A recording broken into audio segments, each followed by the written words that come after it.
Welcome back to ParanormalNL podcast, located in Newfoundland and Labrador, Canada. That's PNL Podcast for short.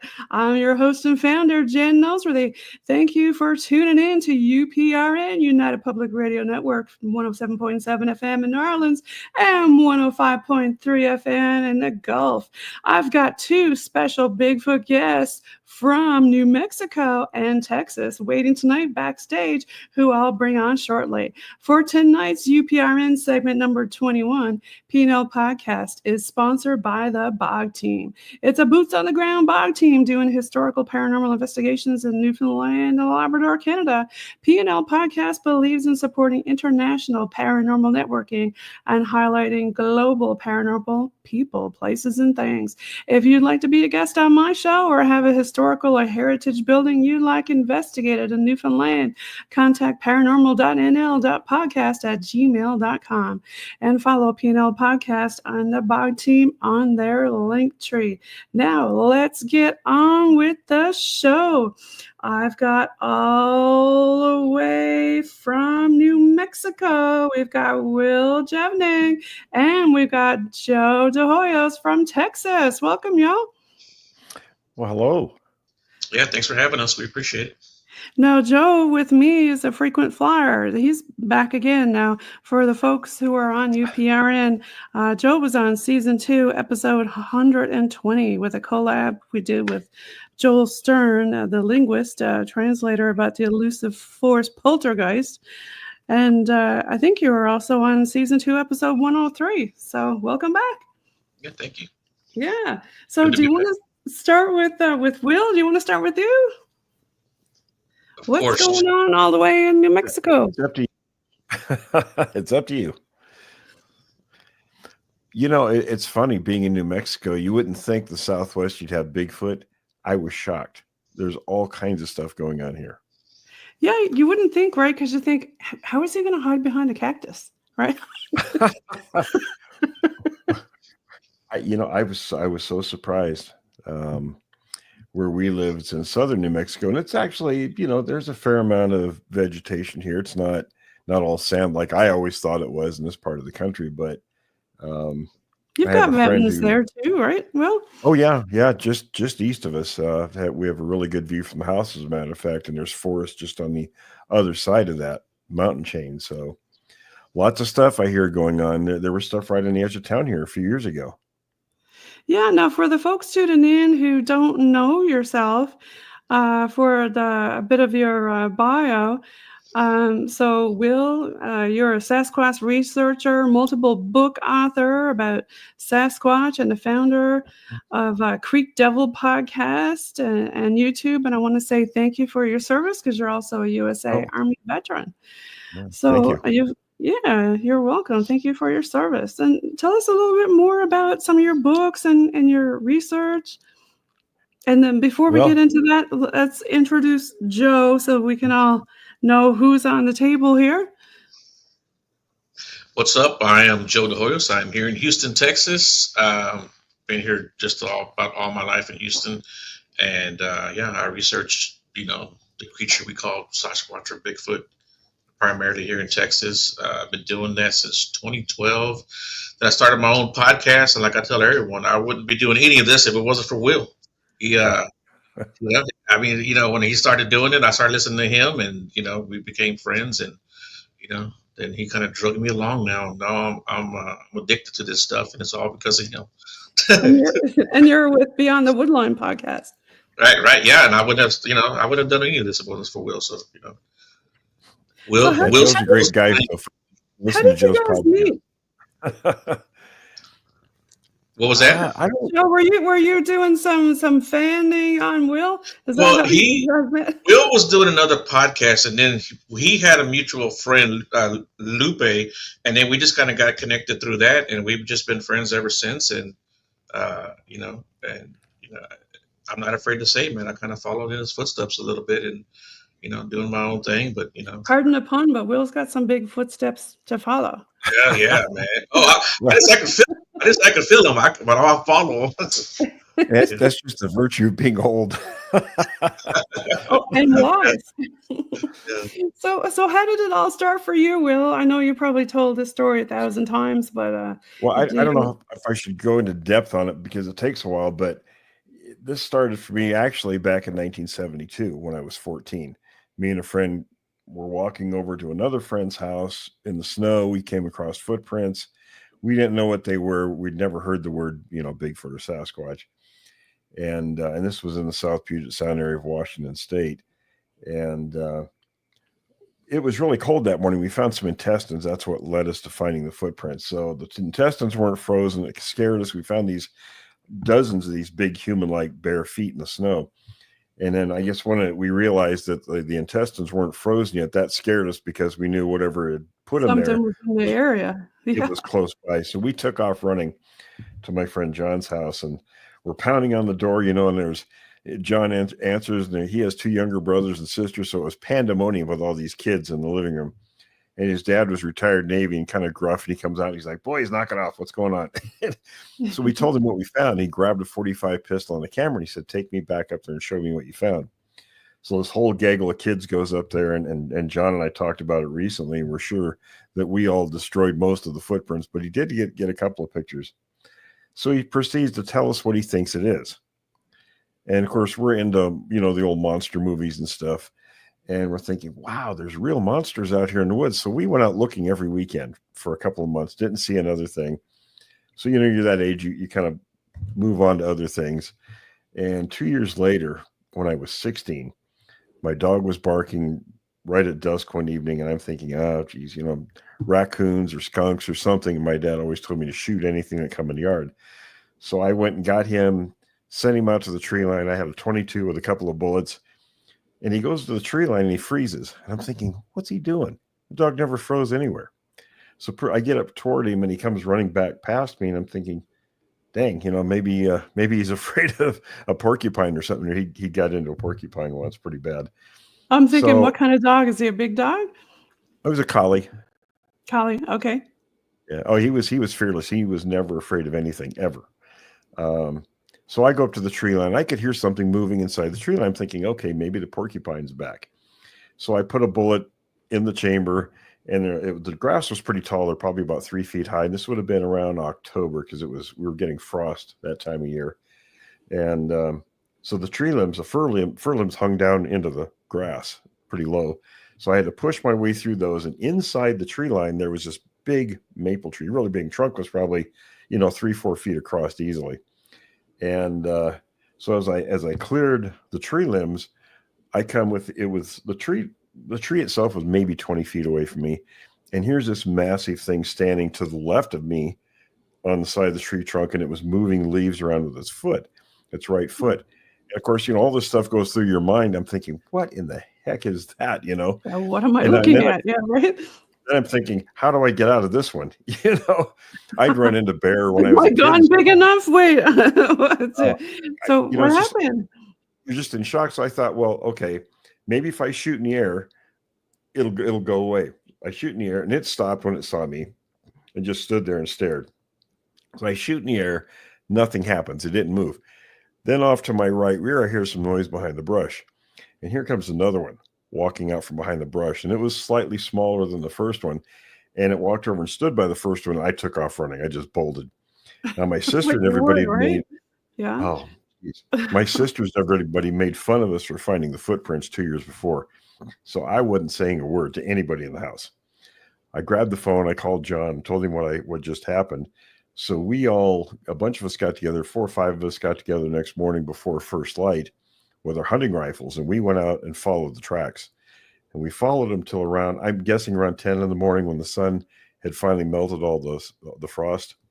And we lost the trail. And I've said it before, I don't know what we thought we were going to do if we'd have caught up to the 2 individuals. But so we didn't talk about it. John and I were riding the activities bus after school one day. I don't know if we were playing basketball or what we were doing after school, but there were maybe 6 kids on the bus. It was a very rural area, so hardly any kids stayed after school to do anything. And we're in the back of the bus talking real quietly about this. And I swear my friend Jim, or mutual friend, had bat ears because he heard us way over the other side of the bus. And he come over and he sits down and nice guy, but he was small in stature and didn't have many friends and got picked on a lot. So, but he come over and he says, well, can I interview you about this? And I thought, well, Jim doesn't know anybody, so it's not going to go anywhere. I said, sure, I'll tell you. And he gave me 3 of John Green's books, Canadian author, on the subject of Bigfoot. Yes. And I'm thinking, wow, I didn't know there was so much stuff written on this. So followed that summer, the 75, I was sleeping in my room in the afternoon one day, and one of my sisters comes in and says, hey, there's 2 men here to see you. And I wake up, I'm thinking, I don't know any men except my uncles or my dad's friends. So I slide on my barn boots and I walk out the back of the house. And from John Green's book, I recognized Rene Dahinden. And I was in shock. Rene, Because, yeah. Okay. In the 70s, you see somebody in a book, you think everybody's famous, right? Yeah, they're part of the 4 horsemen of Sasquatch, right? He invited me up to their camp. And of course, that's where Green was, and a few other people. And they liked me. So that's our friendship started there. And I would have never gotten involved in this had it not been for those 2. And I knew both of them for many, many years until their deaths. Yeah. Rene did a lot of field investigations and interviews in the Pacific Northwest, and major advocate for the Patterson film.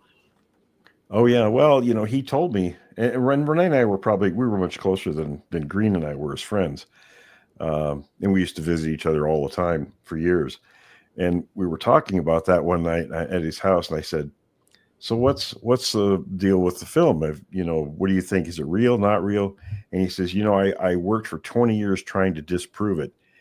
And he says, I couldn't do it. And if anybody could have disproved anything, that man could have. Yeah. It makes you wonder. I'm a big believer in the cloaking aspect of it, or maybe interdimensional. There's got to be something more to it. If an octopus can do what he does, what can Bigfoot do? Stuff like that. What do you think, Joe? Yeah, I'm not too much into that belief. I'm pretty much in the flesh and blood camp, and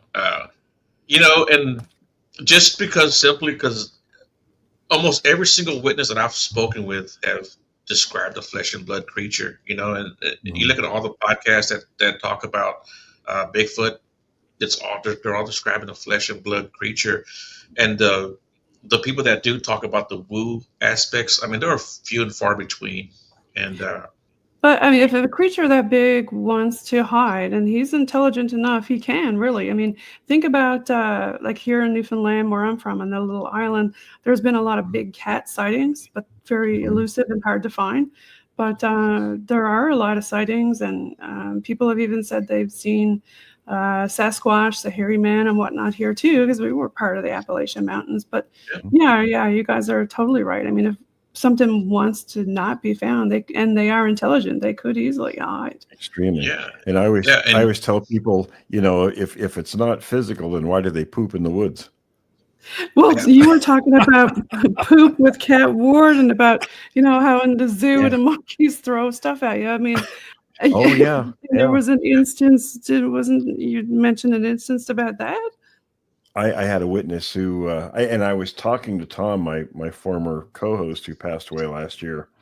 We were talking about that, and I said, we were talking about different things different primates do, and comparative anthropology.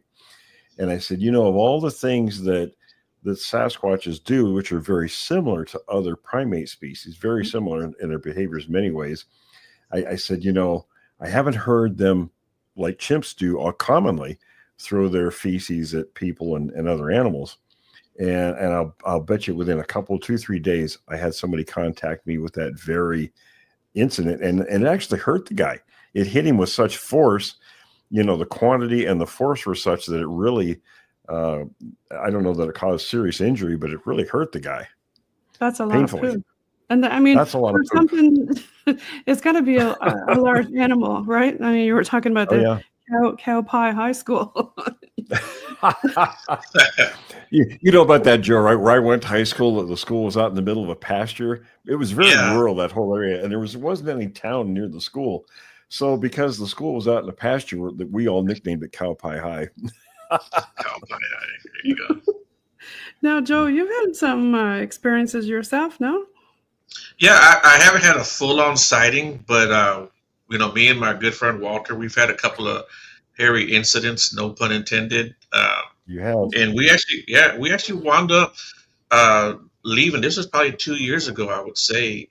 We actually wound up leaving in the middle of our, I guess, investigation, if that's what you want to call it, because we weren't even there, but 3 4 minutes, and we were pretty much ran out of the woods, and uh, that shook us up pretty good because whatever it was, and I told Will this story, whatever it was, there was multiple animals or creatures, and they didn't leave the area, and we've What never was had it that scared you the most? The sound or just the feeling?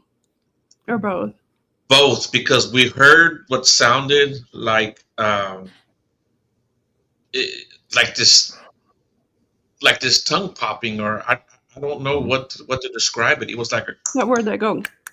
yeah, Now, but I was it just was really loud. watching something where that's part of their mating, where they do the teeth thing, right, Will? What's that now? As far as Where they put their teeth together, like, and use that as sort of like a mating call for the teeth. Have you heard that? no, I haven't. There's nobody. I don't think anybody knows anything about mating calls or anything like that. Now, the only thing I'll say, what I thought, we had a situation. We were in Central Oregon a couple of years ago, and conducting a more in-depth investigation of that area in the Three Sisters Wilderness. And we were going to go up real high one night to put the parabolic mic up to see if we could get any kind of audio going up there. And then it dawned on me once we were up there for about an hour. I thought, well, shoot, they're all down in the valleys. We're not going to hear anything up this high. So we drove down into the valley, and it was around 2 a.m, and I just didn't feel right about going all the way in. So I told the guys, I said, well, let's pull off over on the spur road and see what we can hear. So the parabolic mic wasn't working because one of the batteries was shot. We didn't know that at the time. So Tom's brother's a tech guy. He was working to get it going. And we started hearing about 65 yards out in front of us what sounded like logs being thrown around. It was just this loud boom, boom, boom, boom, all this crashing going on. And there was no roads, no trails, anything out there. And the only thing I could think of was that maybe it was the younger ones, kind of showing off for a potential mate. But that's the only thing I've ever experienced or heard of in that well. Now, as far as the teeth goes, that's just like, I think it's just communication amongst each other for whatever they're doing. Yeah. I think I might have heard that somewhere on the Finding Bigfoot or something like that. No, I think one of y'all mentioned something about animals hung in a tree. Oh, yeah. You've seen that too, haven't you, Joe? Oh, have you seen it? I think he might be on a call. Okay, there you go. Yeah. No, yeah, I've seen that before. I haven't personally seen it, but I've seen pictures, and I think it's something that does happen. When we were up on the Navajo's reservation in October, our guide Donovan, who's Navajo, they invited us up there. We were out in the Chusca Mountains on the northern part of it, and periodically he would get out and take off in whatever direction. And my friend Adam and I, we had kind of how our search pattern worked. So Don took off in this one direction, and he hollered across the field. He said, "Hey guys, come and look at this." So we went over there, and it was a couple hundred yards away from where this dirt road. And you have to understand, the Chusca Mountains, it's only Navajo that are up there. And there's very few of them up there during that time of year. Most of them are heading in or they're pinion nut picking. So there was nobody up there. Hadn't been anybody up there for a long time. And the local native police told us to go up there and look specifically for these things. So we go over to where Don was looking, and he'd gone into the tree line. And inside the tree line, about 6 or 7 feet up, is this deer skull. And there were four antler points on each side. So depending on what part of the country or the world you're in, you count them differently. So anyway, these antlers were jammed into the tree, facing into the forest. You would never have seen this from the road. And then he was educating us on what the Navajo do with deer when they kill deer and other animals. And he said that was nothing that they would do. That was these things. And then we did find some of the territorial markings up in there, but you'd never seen it from the open area of the road. So this was something they did only for them. Interesting. We just happen to be lucky enough to find it. So some kind of a marker or saving Some it kind of for marker. later? Yeah, something. What do you both of y'all think about other markers that people talk about, trees upside down or trees stood up next to other trees? What do you think about that kind of a stuff? You want to tackle that one, Joe? Well, it's interesting that she brought that up, because I did want to ask you about that, because I've always heard about the upside down tree.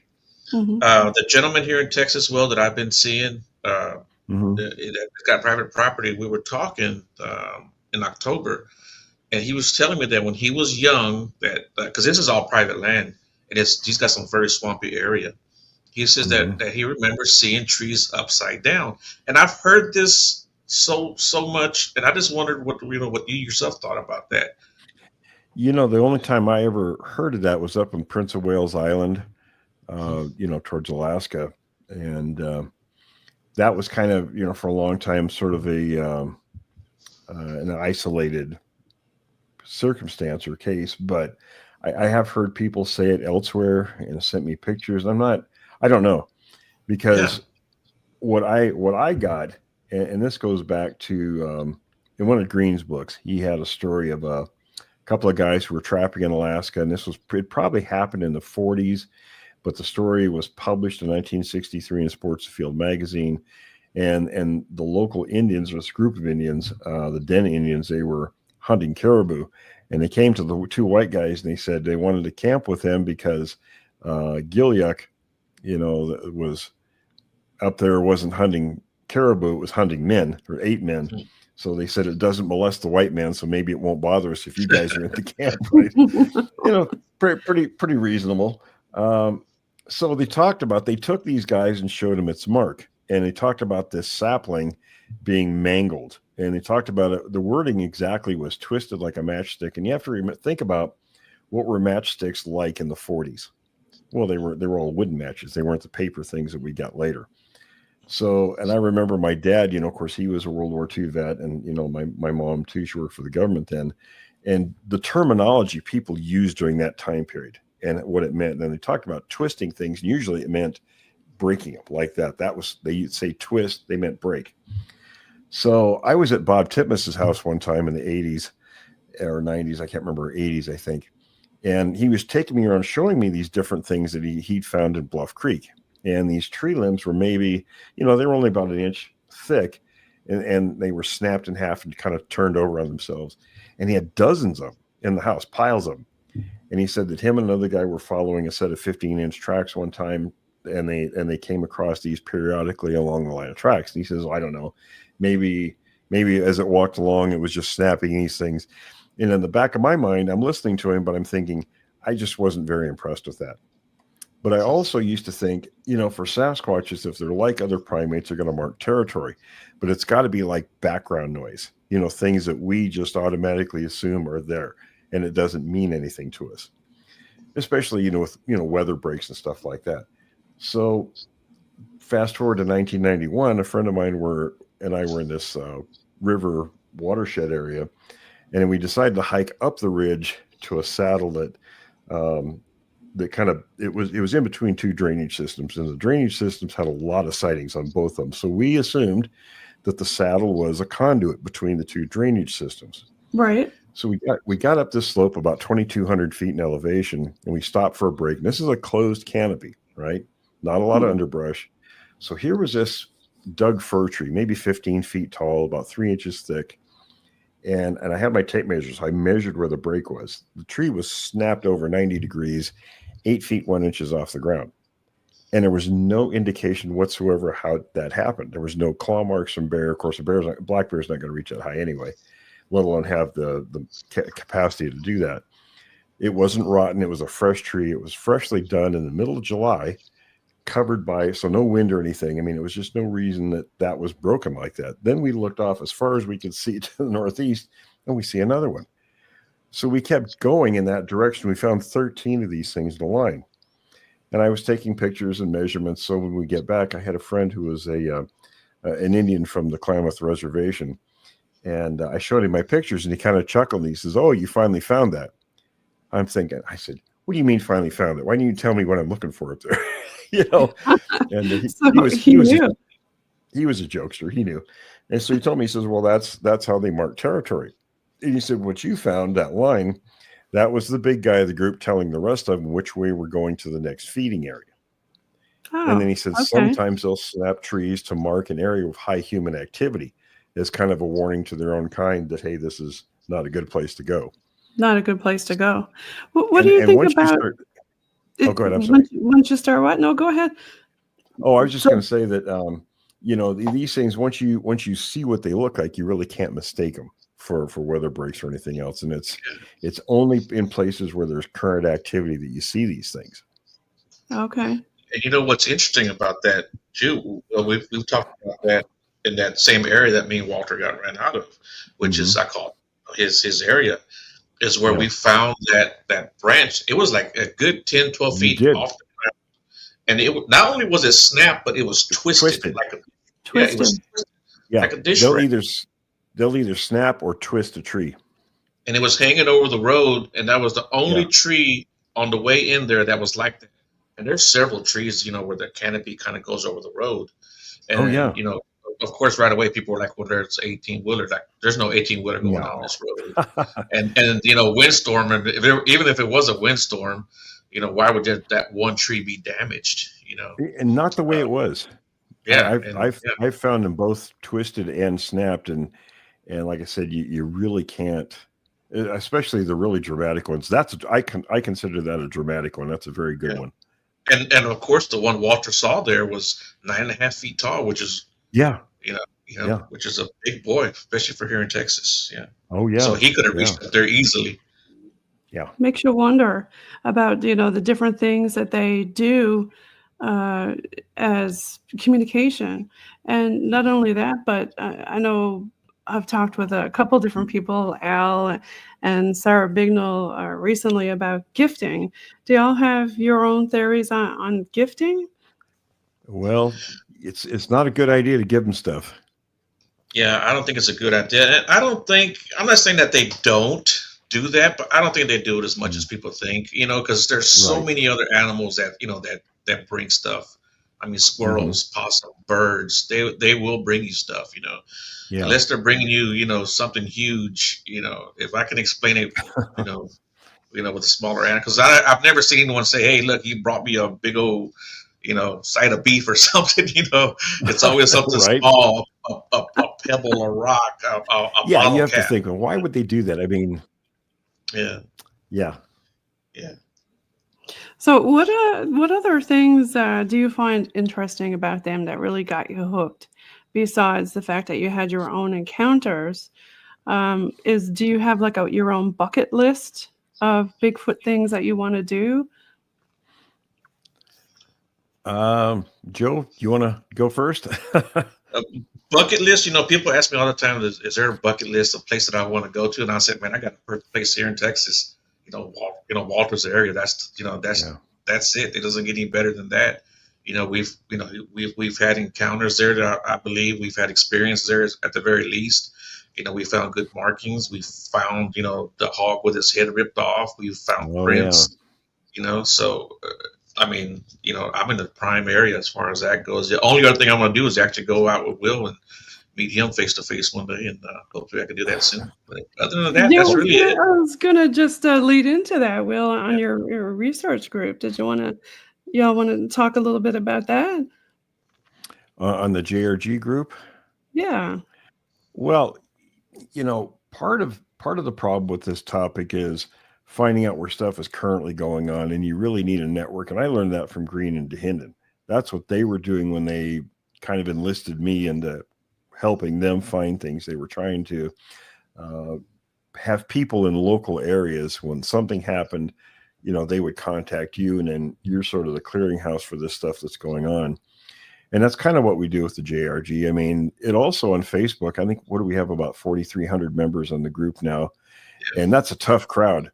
Man, that's if you're not common sense with that group, they will chew you to pieces. But they're great people. They're really great people, because I want people to think. I want them to think critically about things, not nonsense. There are concrete reasons for anything that happens, and just requires a little bit of digging and a little bit of thinking. Do you prefer the LiDAR scan or the actual cast for when you do your research? Which one do you think is better? I'm an old guy, so I just use plaster. And when it's raining out and stuff like that, though, do you use different technique if it's in a really wet area where it just won't set, shall we say? I've never had that problem. The only problem I had was nobody told me how to cast the first times. I was in Skamania County and found this really nice set of 15-inch tracks on a logging road. Well, right. I didn't know how to cast, so I wasn't thinking about it. I cast the prints and let them dry. Well, tracks, you gotta. I carry a buck knife with me now. I use that because you gotta dig them out, especially if it's in hard packed soil, because you'll break the cast all to heck. In fact, that's what happened to Roger Patterson. The day they filmed the Sasquatch, they cast 3 tracks and only 2 of them made it out. Okay. But then Bob Titmus went back and cast more of them. So do you have any other tips for when you do casts? Bring a knife. Something to dig it out. I have a book called Bigfoot Field Work 101, and I've actually had people. A friend of mine is a retired colonel from the Army. There were some tracks in Central Texas a couple of years ago, and he was the closest one. I wasn't able to get down there. Beautiful line of tracks, several hundred prints on the line on a ranch, and so he called me and he says, "Well, what do I do?" I said, "You got a copy of my book?" He says, "Yes." I said, "Well, follow the procedures in there in terms of measurements and casting and all that." So he ended up getting a couple of beautiful casts, did some great job on measurements and things. So on prints, to me, it's more about the measurements and photographs and all that kind of stuff, because there are some very particular. It used to be, for example, people would call stride the measurement between 2 footprints from the toe of one print to the heel of the next. That's not stride. That's not even a correct measurement of step, because if you're going to measure those correctly, you do from toe to toe or heel to heel, and you have to do a minimum of 3 of those measurements to get an average. And then stride is the arc swing of one leg from, let's say, one right foot to the next consecutive right foot, and measured the same way. Those are the correct measurements. So, if people want to do that correctly, get a copy of my book. It'll tell you how to do it. have a lot of books. You've got like 8 books out there, hey? I have 9, working on number 10 currently. 9, I'm working on 10, and you get a couple films coming out too, no? Oh, we have Bigfoot Evidence, Oregon, and that was my friend Adam, who works in Hollywood. We weren't setting out to make a film, but Adam filmed so much of what we were doing, he decided to put together this documentary. And like I said, it's called Bigfoot Evidence, Oregon. It's on Tubi, and I can't remember what YouTube channel it's on, but there's a few different outlets, Apple TV, stuff like that. But we do have two that are getting ready to come out. I'll put that link in the bio so folks can watch it. Yeah, the next 2 are so much better because just because of the witnesses we have in there, and there were some things we did at the Navajo reservation. Like I'll tell you one of the more interesting things quickly. When we were there, we kept going into the Chusca Mountains in this one road. So we come in there the 2nd or 3rd time in a row, and there are lots of wild horses up there. So right next to the road, the tree line is maybe 100 feet from the road. So 40 feet off the road was a complete horse carcass laying there. It was just the bones, but they were still articulated. No, they weren't there the day before. This animal was not there the day before. And we went back, and Adam filmed everything we were doing, driving, the whole works. And we've reviewed the film, and there was nothing there the previous day. So something had carried this carcass out and placed it there. Oh. Now, if that isn't bizarre, I don't know what is. That is bizarre. What do you think about that, Joe? Yeah, I think that's pretty great. Yeah, I didn't know that, Will. That's the first time I heard it, yeah. Oh, it was some kind of message. Like I said, the bones were all still connected. It was all bones, but the animal was still all connected, except 3 of the ribs were broken out. And then we did go in the tree line. We did find at least one more disarticulated horse corpse. But the interesting thing about all these bones on both animals were that none of the bones had been chewed on by scavengers like porcupines and things like that. There were no chew marks on any of the bones whatsoever, which I found kind of strange also. Yeah, because you think there would be. I wonder why they There is. stayed away from it.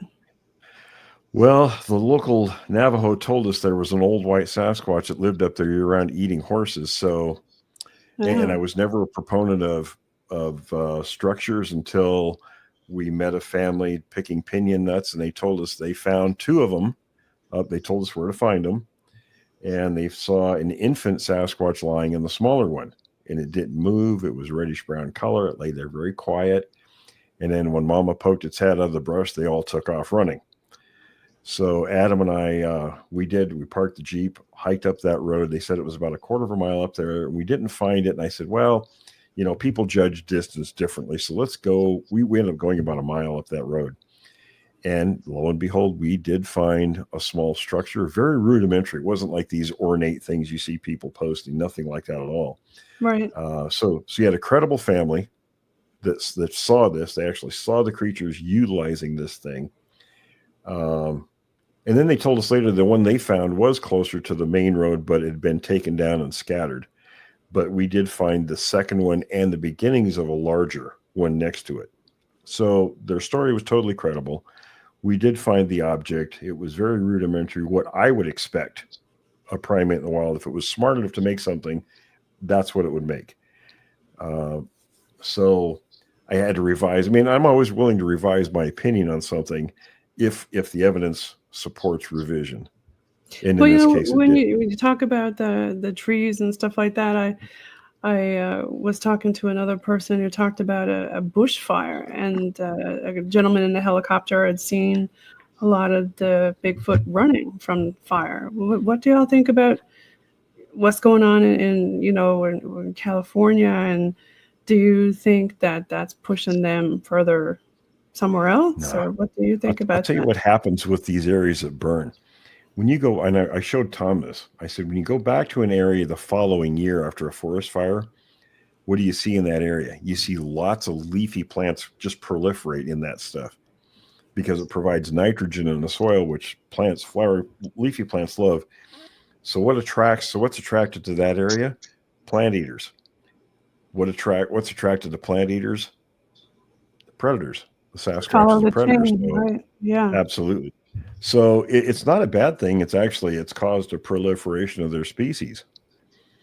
I've seen more juvenile tracks in the past 3 or 4 years than I've ever seen before. Yeah, there seems to be a lot of talk about juveniles lately. What do you think about that? Juveniles. I just think they're being seen more, and I think they're probably just being reported more. But I've seen small tracks. Several years ago, I found a 3-inch track, a little footprint in the middle of a creek in the San Houston forest. Yeah. Oh. And I didn't take a picture of it because the guy I was with was freaking out, but I should have taken that picture. And, but then years later, this is like maybe 2017, I got an 8-inch print that I took in that same creek. Oh no. Oh, that's my God. Yeah. Wow. That's a 3-inch cast. That.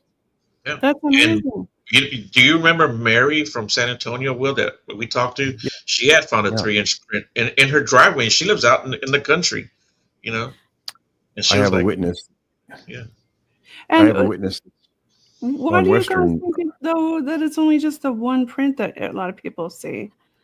Oh, it's not. It's always more. Yep. People are funny about that. It's and I'll tell you about the gal in Central Texas. When these are weird things. These guys are designed structurally very different than we are, and they can do things differently when they're walking, things that we're not able to. So in this line of tracks, she went back and videoed the tracks for me and was counting them. And at one point in the line of tracks, it looks like the tracks just stop. Well, they don't. What they make is this really bizarre angle going back in the other direction. But the tracks continued. But in our way of thinking, it appeared to have stopped. And then I know professional trackers that say sometimes you got to get down ground level with the tracks and look at the soil and see what's going on there. But they Right, don't do and I Spanish. know you have a lot of experience talking with the Navajo folks, and I'm sure they're Mhm. really good trackers, and Oh yeah, yeah, they can tell you a lot of stories about yeah, and tracking. they have. We're going back up there hopefully this summer. Um, we had I interviewed an EMT up there recently, and she sent, well, it wasn't her, it wasn't her pictures, it was people that she knew that lived next to her, and there were at least 3 or 4 pictures that people have taken. They said the creatures are there all the time, broad daylight, and they said, yeah, come on up, we'll take you out there. So Amazing. we're gonna do that this summer. Awesome. And what do you guys think about the infants? Do you think they are carried around mostly, or they walk with the group, or are they Well, the ones with this the little high track pitched here, whistle? Yeah. this little track here was found. There was a 15-inch set of tracks not far from this one, but Okay. this one was walking unaided. Hmm. So that's a big clue right there. I mean, I don't think they have to be developmentally. I don't think they're as needy as we are. I think Do they're you much. think that the high pitched noise that we hear is the female or the male or the baby? It's hard telling. Um, when we were up the reservation, we stayed at a hotel up there, and there was next to the highway, and there was just an interpreter center that was closed down up there, and then a big mesa across the back of it. And it was funny. We got Don got a text message from the northern part of the reservation, 2-hour drive away, that there was screaming going on. So we loaded up. We took off up there, waited around for an hour after we got there, and then a 2-hour drive back. So 5 hours invested in this. Didn't get Wow. anything. We were back at the hotel 8 minutes. And I went upstairs to my room, and I get a text from the guys. They said, come outside. And as I'm walking to my door, you could hear this screaming blasting through the wall. So this thing had come down with screaming bloody murder. We recorded it for more than an hour doing that. And the locals were saying, oh, yeah, it comes down every couple of days and gives everybody in the town hell, then it wanders off. It was no big deal to them. In fact, there were a And couple of people blasting your horns trying to get it to shut up. I hear a lot of people say they can feel it right through them, right, Joe? Like almost like infrasound. They're so loud and Yeah. deep, almost like a lion's roar. But then on the flip side, when you think about, I guess, different animals making sounds, that the cheetah looks like a big, strong animal, but it goes meep, meep, really tiny little sounds, right? So does mountain lion. Right? Yeah, yeah. So with And the then with you have the the fox that screams bloody murder. yes, And there's tigers that can imitate a cow. Yeah. there's so many different vocalizations that they're Mhm. doing, and then that they can use. But we definitely know that the big growl is the male for sure. Yeah. One time we were out at this other location, not too far from what I call Walter's area, maybe 5 miles away. And this was years before I met Walter. And uh, someone had told me to take a dog whistle, right? So I took it and I blew on it like Oh, 4 or 5 times. oh And no. man, we got a growl back, and that growl came from point A to point B. And like I tell everyone this story, it didn't fill up the forest. I mean, it came straight at us Now, like, Joe, was that blow that damn Dogman whistle. or was that Bigfoot though? Did you I don't pick know, off but the wrong it was, one?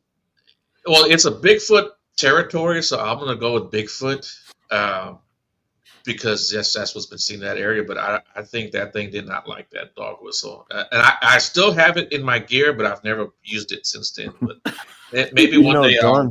No, I bet you didn't. Will, have you got Don any tried weird all. whistle stuff? Oh yeah, we when we were up the reservation here recently, Don, it cracked me up. Don, and this was off our buddy Chuck Slabs. He had an Aztec death whistle, so he Oh said it no. worked in Oklahoma. So Don ordered one. I think Adam had one too, and I'm not a big proponent of that because I've never seen them react to anything. So they were up there every chance you got blowing these things. Nothing ever happened. So we did meet a family, and they invited us to their Hogan to be interviewed on camera this particular evening. So we were up there, and I don't know, must have been around 10 or 11 o'clock in the evening. And so we were in there and the Hogan is kind of a round structure that the Navajo build, their traditional building. And thank God they had a roaring fire going because it was really cold up there. But they were telling us, I guess it was the grandfather had most of the experience. We didn't get a chance to meet him, but this family, because they were up there most of the year, Navajo have their houses in their towns, but they also have kind of homesteads out, but they close them down in the fall before it snows. And they're mostly abandoned, but these people were there year round. So anyway, after we filmed, we all went outside, and the father of the group, they were telling us there were all this stuff. There were a place called Twin Buttes above us, and we tried getting up there during the day, couldn't get up there, really rough country. And so he goes out and he does up towards the buttes a couple of what sounded, I guess I would interpret them as like a war cry. He did that twice. And within 2 minutes, these things started whistling down back at us, just like a man whistling. Interesting. And there was just so much. They said they would come down to the fence line. They wouldn't actually come in the yard, but they even nicknamed one of them George. They see it so often there. George, yeah. And they had a travel trailer up the trail a little ways. They were telling us about that. And he was showing us with these hands. He was a big guy, and he'd hold his arms out like this with his hands spread. And he said another hand width beyond his, they found on the trailer these two big muddy handprints. Oh, and wow. that's going to be in the film about our Navajo trip. So just lots of interesting stuff. But the whistles now, natives will talk about whistling all the way from, British Columbia down. That's kind of the hallmark of what they say Bigfoot does is whistling. And they responded to him. Yeah, that's why I mentioned the cheetahs, because the whistling to me sounds like something you'd hear from a smaller animal, or it almost sounds feminine, right? But who's to say it's not from larger animals, right? Oh, in yeah. the animal kingdom. Well, So, when you look at some of the quaquetal masks and other ceremonial masks from Northwest Indians, when you see the pursed lips, that's one of these creatures, and that's the whistling lips. that's the whistle. But Joe's not going to use his whistle anymore, though. Not yet. We never got a response out of the whistles. You didn't get one? They knew who we were apparently, and like we're not dealing with you guys. But you know what? I think I'm going to buy one anyway and try that just to see what happens. The Aztec death whistle. Yeah, yes, just to see. I mean, they might. Chuck said it worked in Oklahoma. Okay, well, So you never know. I'll try just about anything, but So what do you guys think is the golden evidence? Is it the hair with the no medulla, or like what do you want to get that you don't have that's golden? Personally, hair and blood are worthless, and I'll tell you why. Because a friend of mine who was a cop here, he's actually a cop in Texas now, but he was then too. He lived here, but he worked in Texas. Anyhow, him and a deputy sheriff friend of his, and it was funny because when I was still living in California that night, he was texting me while they were doing this. And they went out and looked at the place. There was a 15-year-old kid that was followed home one night by one of these things. And he had the feeling he was being followed. And Las Cruces doesn't have a lot of street lights. So he was over towards where the pecan orchards are, where the Rio Grande River is. So it's real green and lush over there. And so the kid stopped under the first street light he came to. And he looked behind him, and here's this thing on all fours. And it was 6 feet high on all fours. And he went to take off on his bike. The thing reached out, grabbed his bike. The kid flies off the front of the handlebars, gets up and runs. So he gets home, and they end up calling the sheriff's department. They come out there, and the deputy was kind of like, well, I'm not really buying this story. And the kid says, hey, I'll take you back out there and show you. So he took him up on it. They went back out there, and sure enough, all this panned out. So my cop buddy and the deputy, they went out and they retrieved the kid's bike. The frame of the bike was bent. And it was thrown 15 feet up into a pecan tree. Oh so when they retrieved the bike, now you got to understand, this is a deputy sheriff and a police officer, 2 cops. Right. So there's a chain of custody that began with this. The deputy collected a blood sample that was on the bicycle frame, and he sends it off to the lab in Texas, thinking it's going to be just the inexpensive, what they call the $20 test to see if it was maybe somebody in the system, right? Well, nothing happened for about a year. Then he gets a call for the sheriff to come into his office. And the sheriff wasn't very happy about why they were spending $60,000 on a DNA test. It was a full spectrum analysis, right? And all it came back was unknown primate. No. And no yeah, so that's way. Well, I actually interviewed a DNA expert some years ago when I wrote my first book in Canada. And I said, he was reluctant when he found out what I was writing about. I said, look, I don't want to talk about Bigfoot. I want readers to understand how DNA works. And then he says, oh, okay, I'll talk about DNA. So DNA thinks people think this is some magic thing you can just plug some, sample into and you're going to get an answer out of. Well, that's not how it works. It depends on how much material on a particular species is in the system. Like with humans and dogs and chimps, things like that, we know a lot about, we put a lot in, you can get some good stuff back. But something that's unknown, all it's going to do is come back to the nearest thing that's close to it. Yeah, the AI is going to do a big question mark and go, I don't know, ape, right. chimp, right? It's not in the system, right? So personally, I look at behavioral stuff. That's the most important evidence to me, and the preponderance, not just one or two things. I'll tell you something like with footprints. All these people that are, quote unquote experts, they all want to prattle on about mid-tarsal break or fingerprints or this or that. That's going to be the end-all proof of the thing. But the biggest thing they miss is how flexible the foot pad is. And I've got probably 6 of the Patterson cast behind me here, and they all show different levels of foot flexibility based on what that foot walked on. And in one cast, and I could show you if you want me to, but sorry, I grabbed one. We're up on the 51-minute mark, but run.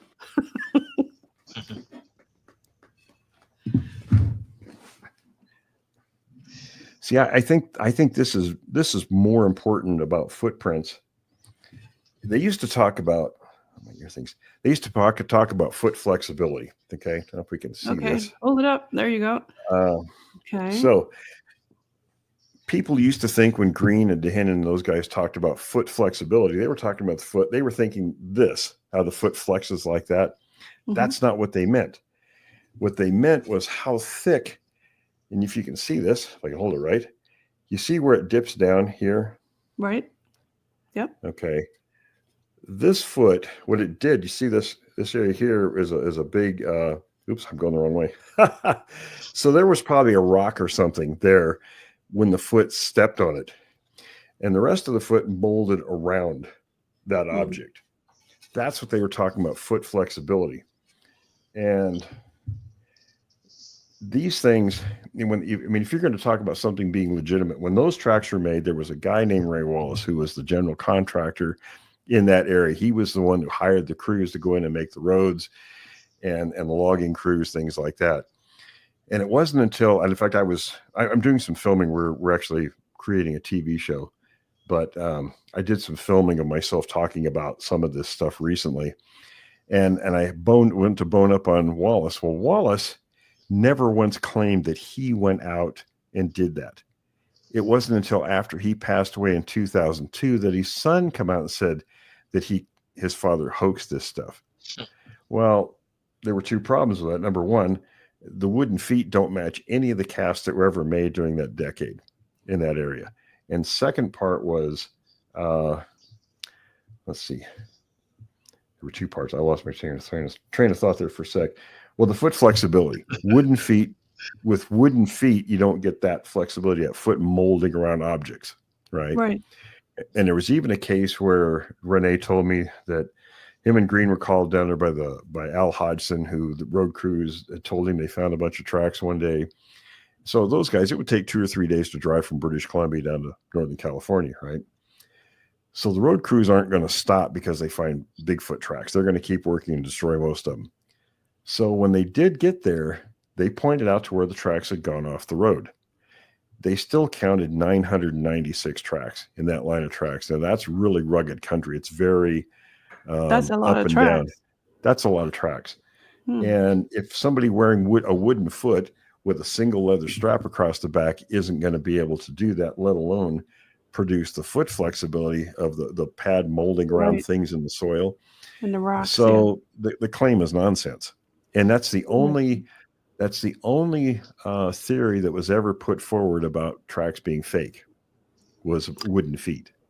So that's why you think the golden one, that what the question is, it's not hair, it's not blood, it's the cast, it's the mold. You want to show that. Well, that's part of it. I mean, you have footprints, Yeah. you have territorial markings. I've just started learning some stuff about bedding. I don't want to go too much into yet because I want to go out and make sure that we're certain on that. There's feeding behavior.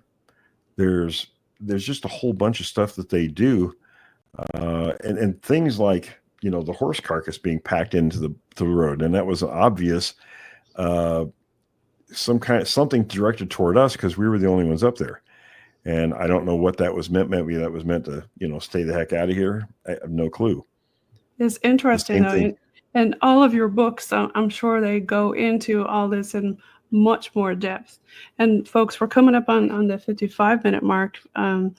Do you guys want to give a shout out to where people can find you and all your work and all your good stuff? And you're listening in on UPRN, United Public Radio Network, 107.7 FM, 105.3 in the coast. Joe, do you want to start off with where people can find you and all your good stuff? Yeah, you could just type in my name on any social media platform. You'll find me. I'm on YouTube, on Beyond the Woodline, my own podcast. I'm not hard to find. You guys have something strange or weird happen to you, hit me up. I'd love to have you on the show, you know. And I'll put your website on your bio too, so folks can find you. And how about you, Will? Do you want to give a shout out to your fans and where folks can find you? Well, it's probably easiest if you go on my website, williamjevning.com. That has links to the books and background information. You can also contact me directly at wjevning@gmail.com. And you know what we do with the podcast? I have almost 1,000 episodes on YouTube now. Congratulations. That's awesome. Thanks. It really helps. It's sort of therapeutic for witnesses to come forward and talk to us. And I've had countless people tell me, I just didn't know what to do with myself until I was able to talk to you guys and get it off my chest. And they felt so much better afterwards. And I think, Joe, you probably find the same thing. Yeah.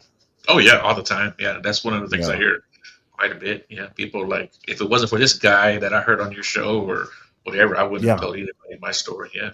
It makes a huge difference. Thank you both so much for all of your research that you've done and that you're putting out there for people to read and study and understand. And I guess, Joe, your new wife, congratulations. She's enacted it into the Bigfoot realm now. She's going to become a Bigfoot expert too. She doesn't want to go out in the woods with me for that, but yeah. No. Yeah. Well, I get the same thing at home, so, you know. Yes, Will, I bet your wife has put up with a lot. I mean, you've been doing this now for 50 years. And again, thank you for your service. Not only the Bigfoot service, but the veteran service. Military time. Thank you. And you guys want to give another shout out to your fans who are listening? Thanks for tuning in, guys. We appreciate it. And absolutely. Yeah. If you got any questions for them, you can write them in the comment section when this goes on the live stream. Hopefully Joe and Will can join us in, and they can chime in and answer some of your questions if you have them about some of your burning issues that you want to know about Bigfoot. and send me questions, because that's what's going into the next book I'm currently working on. Yeah, so put in the comment section some of the questions you have about Bigfoot. There's a lot of them out there. It's an interesting topic. It's a worldwide topic. They're all over the place, right, guys? They are. Well, thanks again for tuning in, everybody, and listen in on Tuesdays at 5 p.m. Eastern Standard Time to ParanormalNL podcast on UPRN. And thanks again, Joe, and thanks again, Will. We really appreciate having you on the show today. You're very welcome. Thank you. I appreciate it. Thanks. Thanks so much. You guys take care now and have an awesome Bigfoot day.